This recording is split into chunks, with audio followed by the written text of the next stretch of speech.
It was also longer. Yeah. Oh, yeah. Because you texted me, you were like, I thought this was a thriller. Yeah, and I looked at the page count, because usually they're not that long. They're like 350. Yeah, this one was like 500. Yeah. And I was like, what?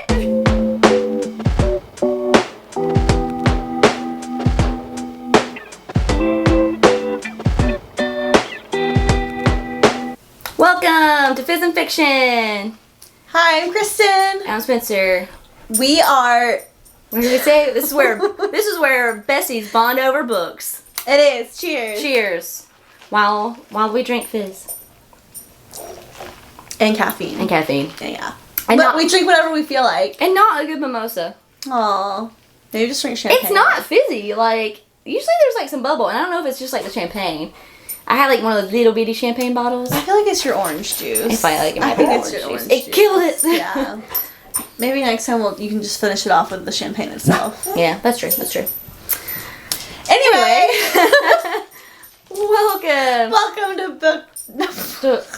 Welcome to our Book of the Month. Review. This week we are reviewing The God of the Woods. Yes, this book was our August. I keep wanting to say The God in the Woods. Because it's just like you're in the woods. It's of the woods. Oh. Yeah, it's of the woods, but I keep wanting to say in the woods. Because like you go in the woods. You do go in the woods.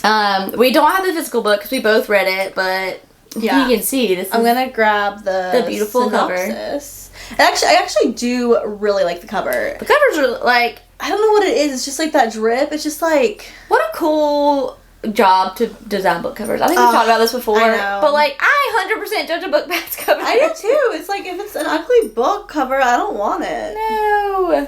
I don't want it. I was actually listening to a podcast before you got here, and it was like people, like authors that write.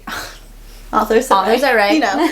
And one of the authors was talking about how like the industry has really changed because of TikTok, and like publishers are really having to step up their like cover and like their sprayed edges game, because like those are selling books because people want to display them. I believe that 100%. And show them off on TikTok. I believe that 100%. Just like such a like interesting like just shift. Yeah, it like puts, not that there isn't emphasis on content, but it also puts an emphasis on like your delivery. Yeah, it adds like another avenue of like how you can sell your book. Yeah, because like, I mean, it's a hard world out there for, I'm sure, people trying to sell books. So. Yeah, and like you do kind of sneak some stuff in, because there's some good looking books that I feel like we've read that are not great. I don't want to say garbage, but they're marketed well, and it's like sometimes like, no offense to TikTok, but like is there like, there was one book we read in particular that I can't think of what it was, and it was like, it kind of was like, yeah. Well, I was just gonna say, like, I feel like also like publishers can get books into the hands of TikTokers, and they'll like push it. Yeah. And you can tell, because it's not like Tina Fey and Mean Girls. I'm a pusher. I'm a pusher. I push people, Katie. Push people. But it's like all over, and like then you start seeing all these reviews trickle in that are like, this book is not good. Yeah. And it's like, well, they probably were all sent this book and told to promote it. And like, what if they didn't even read it? I'm telling you, like, I believe that sometimes. Yeah. So, anyway, The God of the Woods was good, though. Was good. And I'm going to read... And the cover's pretty. And the cover's pretty. So I'll read a brief synopsis as a reminder of what it's about. Mm-hmm. When a teenager vanishes from her Adirondack summer camp, two worlds collide early morning. There was not a period there should have been. Early morning, August 1975, a camp counselor discovers an empty bunk. Its occupant, Barbara Van Laar, has gone missing. Barbara isn't just any 13-year-old. She's the daughter of the family that owns the summer camp and employs most of the region's residents. And this isn't the first time a Van Laar child has disappeared. Barbara's older brother similarly vanished 14 years ago, never to be found. As a panicked search begins, a thrilling drama unfolds, chasing down the layered secrets of the Van Laar family and the blue-collar community working in its shadow. Moore's multi-threaded story invites readers into a rich and gripping dynasty of secrets and second chances. It is Liz Moore's most ambitious and wide-reaching novel yet. Ooh. That's a pretty good synopsis, actually. That was good. Wasn't too long, just right. Yeah, just enough for you. Yeah, I think, like, going into this one, especially without really knowing what's going on, is good. But I also, like, the only thing that, like, I was kind of, like, jarred by, so just FYI, like, is, like, the multi-time period thing. Like, oh, yeah, yeah. Like, it is really flashing back and forth and back and forth. Yeah. Like, a lot. Yeah. We'll get into it. Yeah. Rating. I think I gave it a 4. I think I gave it a 4. I think I gave it a 4 too. Yeah. Yeah, I think I did. It was really good. I mean, it was good. Gripping. I was twisty. Yep. I was entertained. Entertaining. For sure. Yeah. Okay, so if you have not read it, leave the room, please, and come back. If you have, stay and let's talk about it. Let's chat. Okay. Chat. I'm trying to think if I even... Did I take notes? I don't even think I took notes on this book. I don't know that I did either. No, I didn't either. No. It was so gripping, I didn't even feel the need to take notes. No. Okay, so favorite character. I kind of don't know that I had one. I know, I was about to say, like, there's so many characters. A lot of characters. They're all bad in their own way. Yeah. I would probably say the friend. I was gonna say that too, like her bunkmate. Yeah, her bunkmate. What was her name? I can't even remember her name. Yeah. I think she was probably my favorite. Yeah.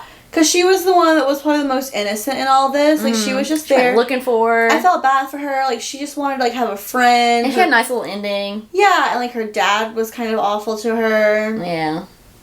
So, yeah, I liked her the best, probably. Yeah. Least favorite character. The mom. Even before I knew what she did, even before that, she was awful. Oh. And, like, I can understand, like, she was young. She was married off to, like, some guy 15 years older than her. How she was married off was very weird. It was. And also, why did her sister even introduce her if she liked that guy? I don't know. Or did she like she her? She was already married to the other guy. She was already married, but, like, still don't introduce her. Yeah, I don't know. So I guess we should give some context.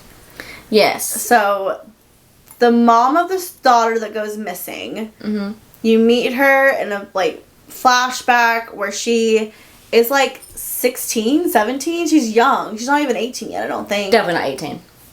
And she goes with her sister to meet her sister's husband or boyfriend's friend. Yeah. And he meets her, like, twice. Yeah. And they invite her and her sister to, like, his estate in the mountains, in the Adirondacks. Which is at the camp. Which is at the camp. And he barely talks to her. They're making jokes, him and her sister making jokes over her head the whole night. It's weird. And then he, like, proposes. And she accepts. Yeah, I'm like, why? I think she also, like, knows she's kind of dumb. And was kind of like, there's nothing really else going for me, so why not? Ray's really rich guy. Yeah, and then she gets pregnant. Has her baby Bear. And is, like, happy. Yeah, she's, like, obsessed with him. Because she's probably had no one else to love. This is the light of my life. Yeah. But she's also addicted to pills. Yeah, she's self-medicated a lot. And alcohol. I can't remember what brought that about. She got, like, into some kind of accident, I think, to start with. Yeah, it was something like that. And, like, they were prescribed to her. Or they thought she was... No, that was later when they thought she was crazy. But yeah, they committed her. So, yeah, her son goes missing. And that's, like, part of the dual timeline there. Yeah. So that's, And they have the daughter that's now gone missing, basically to replace him. Yeah. Which I think was insane. Which I think she can definitely pick up on. She knows they don't like her. Yeah, the mom 100%. Does not. The mom does not like her. So, yeah, so the sister, present day, goes missing. Which present day wasn't even present day, was it? We were, like, in the... Like, was it, like, the 80s? 70s, 80s? Yeah. Something like that. Somewhere there. So you have the older sister who went missing from the camp, and then the younger brother. And like you said, it does, like, go... It almost, like, jarringly goes back and forth. It does. You have no idea what's going to come next. Yeah. It's like... I thought that as well. Because it was just, like... There was, like, a rhythm, and then it's like, oh, no, we're back. Yeah. And we could be back in the past for, like, 2 or 3 chapters, and then go... Yeah. To the present again. The present. Yeah. Do you prefer, like, when you're reading, like, a thriller or, like, murder mystery or, like, something, like, in this genre, do you like when there's 2 mysteries or do you like when it's just one? Because this one, like, leaned in. It wasn't just, like, snippets of the door. Like, you went back a lot. Yeah, I think that a lot of thrillers do the whole back and forth, but usually it's, like, you're getting the timeline of, like, the murder occurring, like, as you're, like, unfolding as you're reading, like, the current timeline of, like, the investigation piece. That's how that book was that we read, I feel like, for the girl the Athens-based one. Oh, it's over there. Yeah. All the Pretty Girls or something. Yeah. Yeah, a lot of thrillers do that. Yeah. A lot of where thrillers it's like, it happened, and now we're talking about it. Yeah. This one was not like that. This one, like, there's two things happening. Yeah, and it's like they're almost like their own contained story. And, like, yes, they do kind of connect at the end, but not really. No. They really don't. They really don't. So it's almost like you're getting 2 books for one, which I don't think I would want to read it like that often. Yeah. It worked out great for this book. Mm-hmm. But I don't think I would enjoy that in a typical... Like, as the norm. As the norm, yeah. It's like too much. I agree. It was a lot. Because there were a lot of characters. There were, like... And a lot of things going on. And that's why I think we really couldn't get a like, favorite, because it's like, you weren't really following... And they would just, like, throw random ones in there, too. Like, toward the end, there was that like... We got, like, halfway through, and we got the... the murderer who had been, like, released or whatever? Yes. I'm like... And he didn't do anything. Did not need his chapter. Did not need his chapter, and then, like, you get the, like... The police girl, and I'm like, yeah, I could have known without your chapters, too. Like, really. Yeah.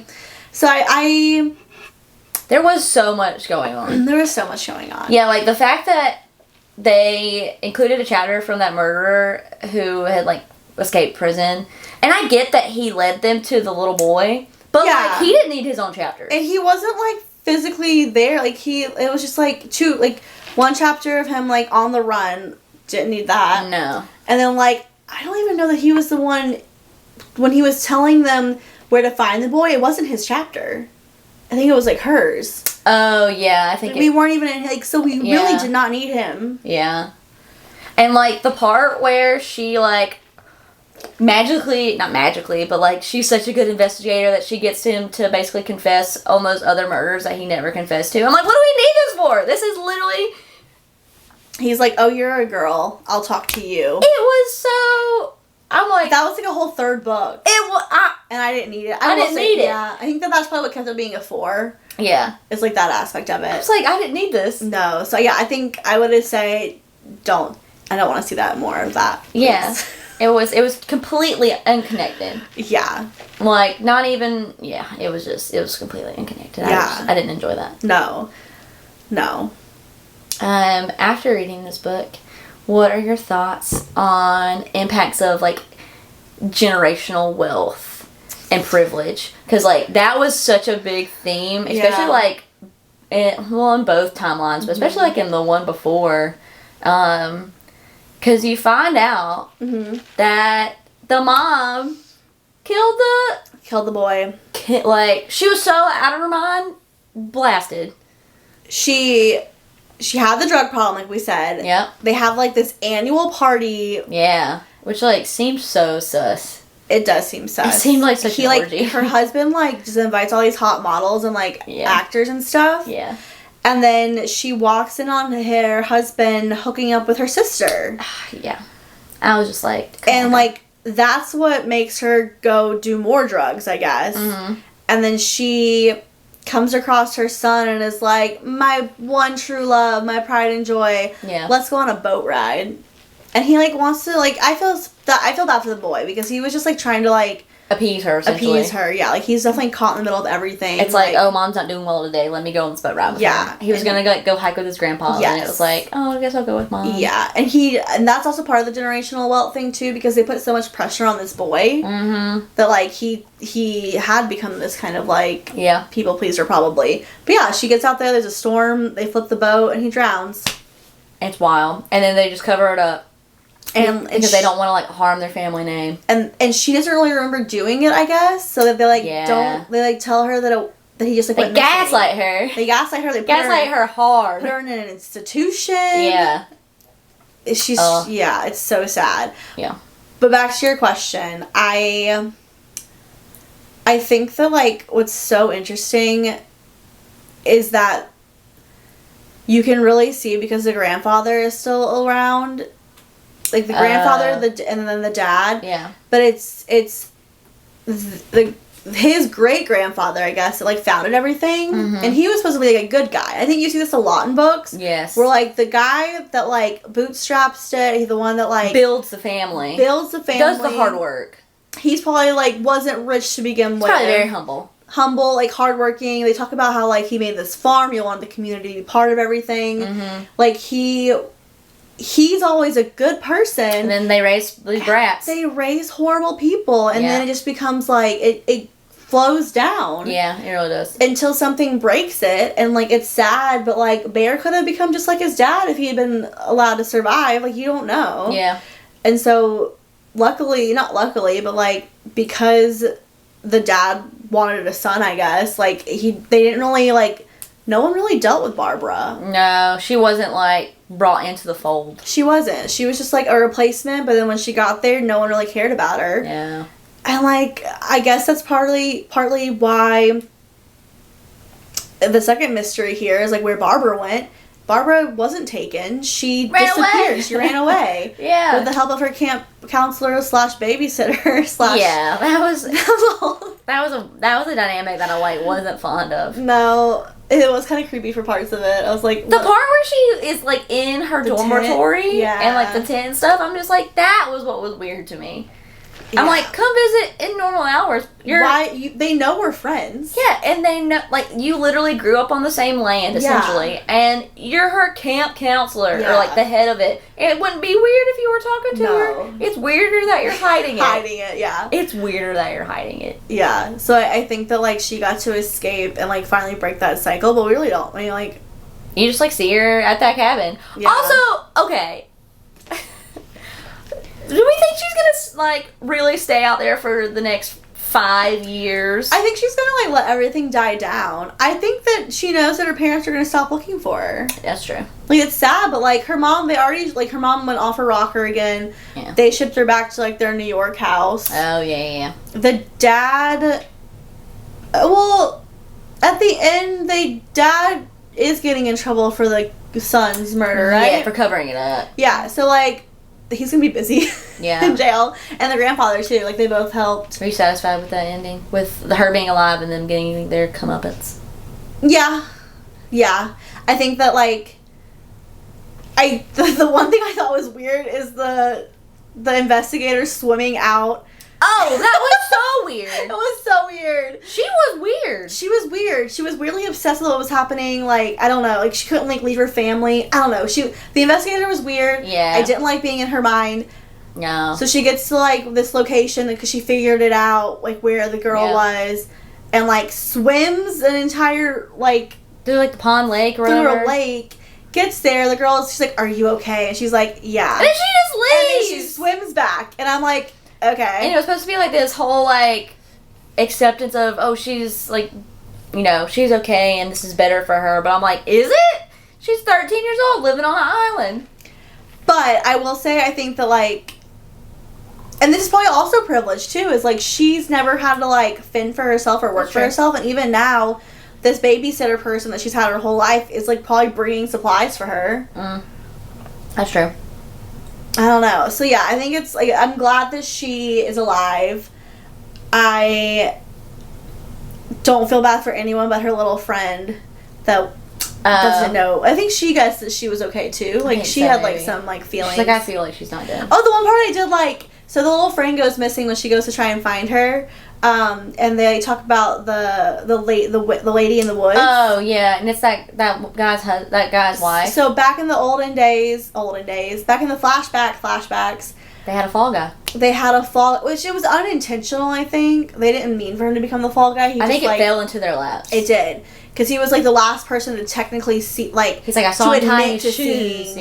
Him alive. And then he, like, ends up having a heart attack and dying while they're trying to, like, question him. Yeah. And so they just, like, let everyone assume that it's him. So his wife is, like, constantly in the woods trying to, like, find evidence against him. Yeah. Or find the boy, probably. Clear his name. Yeah, it was just so sweet. And so she, like, randomly helps the bunkmate, like, get out of the woods. Yeah.